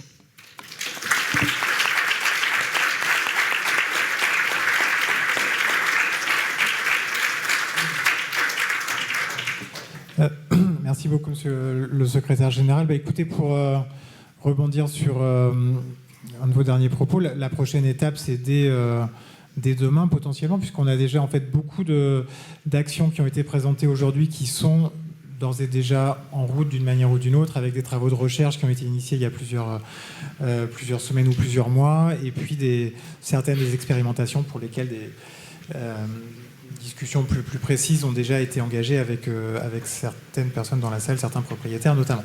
Et puis pour le reste, ce qui est davantage à notre main, ce sera mis en œuvre, comme je le disais, dans les prochains mois. Donc voilà, écoutez, c'est fini, et en même temps, là aussi, je m'associe à ce qui vient d'être dit, ce n'est que le début. On est très content et vraiment très fiers d'avoir pu faire fonctionner cette démarche. Donc vous aurez compris, et j'espère que vous ne vous attendiez pas en venant ici encore une fois, à des feux d'artifice, des lois d'exception. Je ne sais pas, ça n'était pas le sujet, ça n'était pas du tout le but. Le but, c'était de voir comment on peut, sans nier et sans abandonner notre rôle d'aménageur, le rôle des partis publics, de l'État qui vient de s'exprimer, des collectivités locales, dans la vision stratégique, le pilotage d'ensemble du quartier d'affaires. Pour autant, reconnaître que le monde a changé, les temps ont changé. On a une obligation morale et tout à fait pratique de nous ouvrir, d'accepter la contradiction, les propositions et la co-construction de manière générale entre le secteur public et les acteurs privés que vous êtes pour la plupart des gens dans la salle. Donc voilà, on le reproduira, comme je le disais, à la fois sur cette thématique-là de la transformation du parc existant qui est infini potentiellement. Donc il y aura forcément d'autres idées, d'autres choses à approfondir et d'autres d'autres expérimentations qui seront menées. Comme je le disais également en introduction, ne doutez pas de notre capacité à trouver d'autres sujets de réflexion générale. Ça n'est pas ça qui manque et c'est aussi tout l'intérêt de ce territoire. C'est un endroit où on peut continuer d'inventer, d'innover, de tester des choses qui seraient beaucoup plus longues, beaucoup plus compliquées à faire ailleurs. Donc voilà, s'il vous plaît, continuez de vous y intéresser, de tester, de nous provoquer, de nous proposer des choses. C'est aussi comme ça qu'on fait avancer les choses. Dernière chose que je n'ai pas dit dans mon introduction, toute l'explication sur le million de tonnes carbone qu'on économisera ou pas. Enfin, on ne l'économisera pas en totalité. Je n'ai pas dit qu'on allait passer à zéro, j'ai dit diviser par 2. Mais au-delà de ça, une des grandes vertus, une grande force qu'a toujours eu ce territoire depuis qu'il existe, c'est son effet d'entraînement. L'un de nos communicants préférés, j'en profite pour remercier l'agence Évidence pour avoir brillamment organisé toute cette séquence, nous avait suggéré de placer la phrase, donc je vais le dire maintenant: si ça marche ici, ça marchera ailleurs. Et c'est bien, ça aurait été une belle conclusion, encore 2-3 choses à dire, mais pour autant c'est vrai. Ça s'est beaucoup passé comme ça dans l'histoire. Il y a des réglementations. La réglementation incendie tant décriée, elle a été inventée à la Défense. Elle a été inventée sur la tour initiale, cher Emmanuel Beboulin. Ils ont écrit vraiment le règlement IGH, notamment avec cette tour. Et puis après, ça a été enrichi. Mais ça, voilà, il y a des techniques constructives, des techniques architecturales, des outils juridiques qui ont été inventés à la Défense. Et aujourd'hui, il faut qu'on invente une manière de faire la ville bas carbone également à la Défense, et encore une fois avec un effet d'entraînement, un potentiel d'entraînement qui est très important si on s'en donne les moyens. Donc là j'ai vraiment fini. Dans les remerciements qui ne sont pas à l'écran, également l'agence Utopie qui nous avait soufflé notre raison d'être, qu'il avait tellement bien soufflé puisque le président l'a dit. Vous avez remarqué qu'on aime bien les plans d'action en 10 actions. La raison d'être qu'on a présentée en septembre 2021, donc moins de 2 ans, il y avait 10 actions également. Et vous pouvez compter, vous pouvez vérifier, elles ont toutes été mises en œuvre. Plus exactement, il en restait une dernière qui était de lancer une démarche de certification B Corp ou d'émulation B Corp à l'échelle du territoire. Et ça sera lancé, Céline. Voilà, le 4 juillet. Donc le 4 juillet, on aura tout fait de ces 10 actions. Donc, là, on a encore 10 actions et pareil, dans 2 ans, on verra, on se donnera rendez-vous. Donc merci Utopie, Évidence, je l'ai dit. Merci à tous. Alors là, ça fait un peu générique de film, et comme les génériques de film, c'est écrit très petit. Mais merci à tous ceux qui nous ont accompagnés d'une manière ou d'une autre et qui nous ont permis d'aboutir à ces propositions qui marquent le point de départ de tout ce qu'on va faire dans les prochains mois. Merci à tous d'être restés aussi tard, puisqu'il est beaucoup plus tard que ce qui était prévu, et vous êtes donc cordialement invités à rester dehors pour traditionnel cocktail. Voilà, très bonne soirée à tous, merci.